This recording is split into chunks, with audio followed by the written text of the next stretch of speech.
Myanmar ଓ ଥାଇଲାଣ୍ଡରେ ଘଟିଥିବା ବଡ଼ ଧରଣର ଭୂକମ୍ପରେ ମୃତକଙ୍କ ସଂଖ୍ୟା 1644ରେ ପହଞ୍ଚିଛି ଓ 3500ରୁ ଅଧିକ ଲୋକ ଆହତ ହୋଇଛନ୍ତି ଏବଂ ଧ୍ୱଂସ ସ୍ତୂପ ତଳେ ଶହ ଶହ ଲୋକ ପୋତି ହୋଇ ପଡ଼ିଥିବାରୁ ଆଗାମୀ ଦିନରେ ମୃତ୍ୟୁ ସଂଖ୍ୟା ଆହୁରି ବୃଦ୍ଧି ପାଇବ ବୋଲି ଆଶଙ୍କା କରାଯାଉଛି।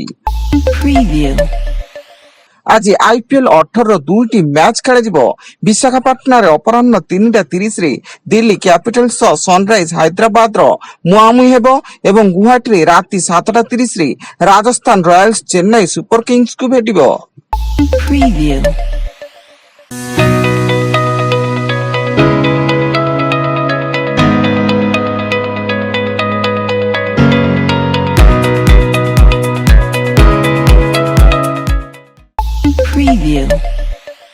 ବିନା ଅନୁମତିରେ ଦଣ୍ଡନାଚ ଆୟୋଜନ କରିବା ଏବଂ ଅଶ୍ଳୀଳ ନୃତ୍ୟ ପ୍ରଦର୍ଶନକୁ ନେଇ ଗଣ୍ଡଗୋଳ କରିଥିବା ଅଭିଯୋଗରେ ବ୍ରହ୍ମପୁର ଟାଉନ ଥାନା ପୋଲିସ ଗାନ୍ଧୀନଗରର 7 ଜଣ ଆୟୋଜକଙ୍କୁ ଗିରଫ କରିଛି।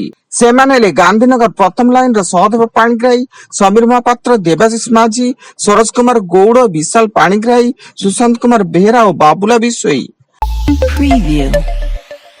ଆସନ୍ତାକାଲିଠୁ ଦିନ ତାପମାତ୍ରା 2ରୁ 3 ଡିଗ୍ରୀ କମିବା ସହ ପାଗରେ ପରିବର୍ତ୍ତନ ହେବ ଏବଂ କୋରାପୁଟ, ମାଲକାନଗିରି ଓ ଦକ୍ଷିଣ ଓଡ଼ିଶାର କେତେକ ଜିଲ୍ଲାରେ ହାଲକା ବର୍ଷା ହେବା ସହ କାଳବୈଶାଖୀର ପ୍ରଭାବ ରହିବ। ଏନେଇ ଭୁବନେଶ୍ୱର ପାଣିପାଗ କେନ୍ଦ୍ର ପକ୍ଷରୁ ସୂଚନା ମିଳିଛି।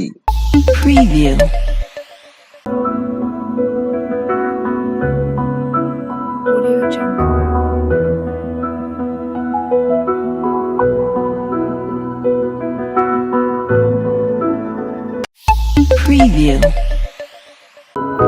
Audio Jungle.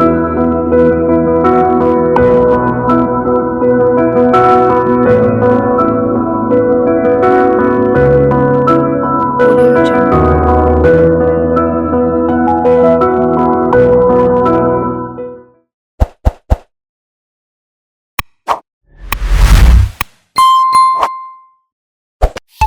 Preview.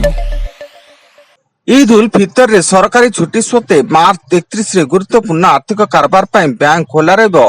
ଆର୍ଥିକ କାର୍ଯ୍ୟରେ ନିରନ୍ତରତା ସୁନିଶ୍ଚିତ କରିବା ପାଇଁ ଭାରତୀୟ ରିଜର୍ଭ ବ୍ୟାଙ୍କ ଏହି ନିର୍ଦ୍ଦେଶ ଦେଇଛି। ଏଥିସହ ଦେଶରେ ଥିବା ସମସ୍ତ ଆୟକର କାର୍ଯ୍ୟାଳୟ ମଧ୍ୟ ମାର୍ଚ୍ଚ 29, 30 ଓ 31 ତାରିଖରେ ଖୋଲା ରହିବାକୁ ଆୟକର ବିଭାଗ ନିଷ୍ପତ୍ତି ନେଇଛି।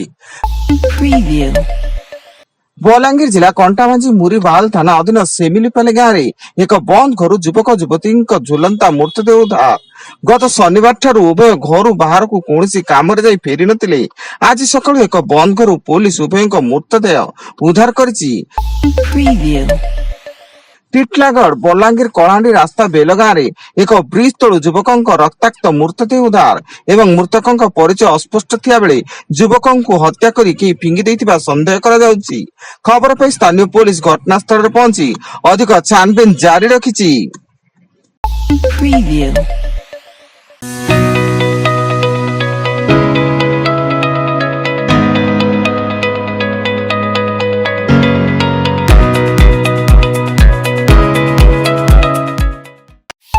Preview.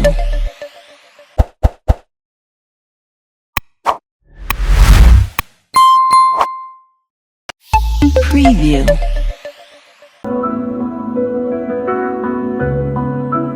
Audio Jungle.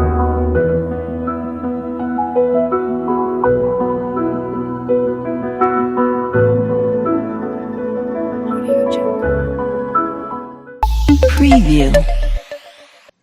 ପୁରୀ ଜିଲ୍ଲା 316 ନମ୍ବର ଜାତୀୟ ରାଜପଥ ପିପିଲି ମୁକନ୍ଦପୁର ବାଇପାସ ନିକଟରେ ବାଇକକୁ ପିଟିଲା କାର, ଯାହା ଫଳରେ ଘଟଣାସ୍ଥଳରେ ବାଇକରେ ଥିବା 2 ଜଣଙ୍କର ମୃତ୍ୟୁ ଘଟିଥିବା ବେଳେ ମୃତକ ବାଲିପଡା ନନ୍ଦନକାନନ ଅଞ୍ଚଳର ସୁଧାକର ପାତ୍ର ଓ ରଶ୍ମି ରଞ୍ଜନ ପରିଡ଼ା ଉଭୟ ବାଇକ ଯୋଗେ ଭୁବନେଶ୍ୱରରୁ ପୁରୀ ଯାଉଥିଲେ।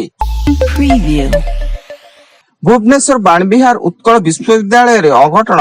ମଧୁସୂଦନ ହଷ୍ଟେଲରେ ଫିଲୋସଫି ବିଭାଗର 2ୟ ବର୍ଷର ଛାତ୍ର ତାପସ କୁମାର ନାୟକଙ୍କ ସନ୍ଦେହଜନକ ମୃତ୍ୟୁ। ଘଟଣାସ୍ଥଳରେ ଶହୀଦନଗର ଥାନା ପୋଲିସ ତଦନ୍ତ ଆରମ୍ଭ କରିବା ସହ ଛାତ୍ରବାସୀଙ୍କୁ ପଚରାଉଚରା ଜାରି କରିଛି।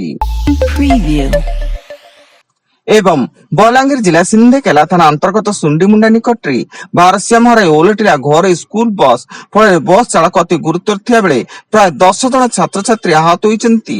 ଉକ୍ତ ବସ୍ଟି ଖଡ଼ିଆଳ ସ୍ଥିତ ମହାତ୍ମା ଗାନ୍ଧୀ ସାଇନ୍ସ କଲେଜର ପ୍ରାୟ 40 ଜଣ ଛାତ୍ରଛାତ୍ରୀଙ୍କୁ ନେଇ ଖଡ଼ିଆଳରୁ ଭବାନୀପାଟଣାକୁ ଯାଉଥିଲା।